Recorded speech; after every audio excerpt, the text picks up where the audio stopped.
For the longest time, I've been stuck between being a tech creator and a gaming creator, and my desk setup has reflected that. It was time to evolve this space, just like I have evolved and my content has evolved. I just want to do tech videos. So here is my most current desk setup in my studio.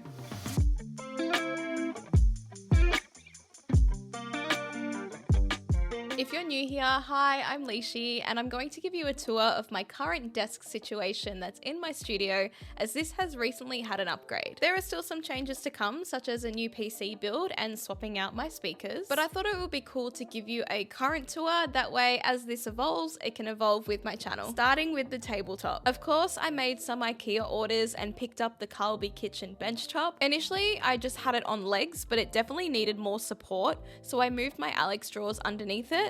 However, I didn't actually want to do this because I didn't want white drawers. I wanted the black ones, but Ikea don't currently have them in their current color palette. But now that they're in, I don't mind it. The walnut look is definitely the wood tone that I wanted from the beginning, but I kept going the cheaper route to get desks that I was never really happy with, which in hindsight, I've spent more money than what I would have if I just settled for this from the start. I also purchased this walnut monitor riser from Omnidesk, which I feel matches the Karlby benchtop perfectly. The only problem that I have is my monitor legs are way too big for this riser. So we don't talk about the stack of books and cardboard that is currently holding it up. Shh. Speaking of my monitor, I'm still rocking the Asus PG34 WCDM OLED monitor. I love this thing. The screen real estate is great and gaming on here always looks awesome. I'm trying to find a mount that will fit this screen though, that way I can clamp it to my desk and have it float above the riser so I can get rid of this nasty leg and book situation. I think I'm going to settle for the Asus one because I know it will actually hold this heavy screen. Another thing that I desperately need to replace is this big box on the floor. My PC is overdue for an upgrade, and at the time of building it, I was still doing gaming content, so it did make sense for my aesthetic at the time, but now it just looks out of place. So I am planning a mini ITX build that will have a case small enough to sit on this desk, and I'm really excited about it because once I get that all sorted and ready to build, I will be making a video on it. So definitely hit the subscribe button because you don't want to miss that. But please keep in mind that this will be my first build without a professional guiding me.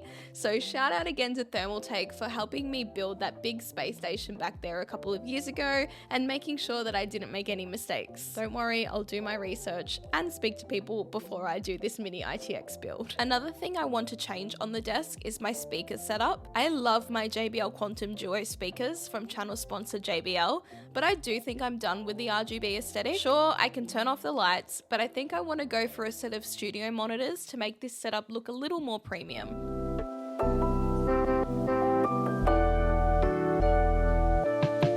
So here is my current peripheral setup. I'm stuck between a rock and a hard place because I absolutely adore white peripherals, but when the whole setup is a mishmash like this, it messes with me. I currently use the ROG Falchion low profile keyboard, which I have to say is my favorite keyboard so far. I do have the black Azoth keyboard, which was also my favorite keyboard until this came along. So maybe I'll swap to that, but it doesn't solve my mouse situation. So please leave me some suggestions in the comments because I do need something smaller. Around the desk, I have a bunch of gear from channel sponsor Elgato. I have 2 key lights mounted to my desk with a white Stream Deck Plus, which does control them, as well as the limited edition Atomic Purple Stream Deck that is an Amazon exclusive, so definitely go grab one if you want one. I also have the Elgato Prompter that sits on the end here until I need to use it and then I move it, as well as the black Wave DX and XLR mic combo with the low profile arm.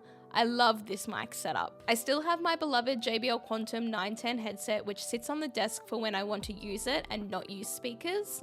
And of course, for some added decor, I have a plant here from Ikea that sits on the floor, as well as some Studio Ghibli plushies, as these are 2 of my favorite characters from that universe, and they fill this corner gap well until my new PC comes along.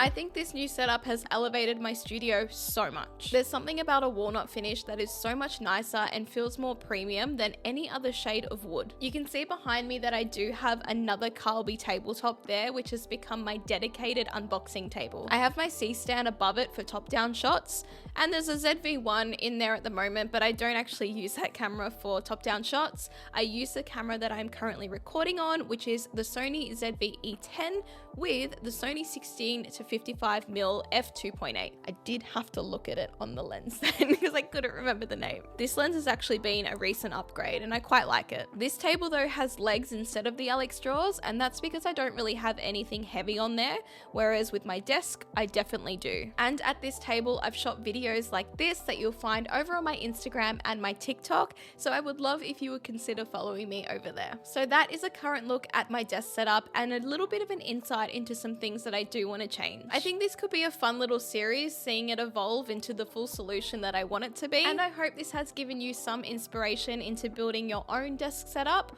or showing you some products that you would consider getting for yourself. Speaking of, if you do want to grab some Elgato gear, I do have some information in the description where you can get a little bit of a discount while also supporting me as an Elgato partner.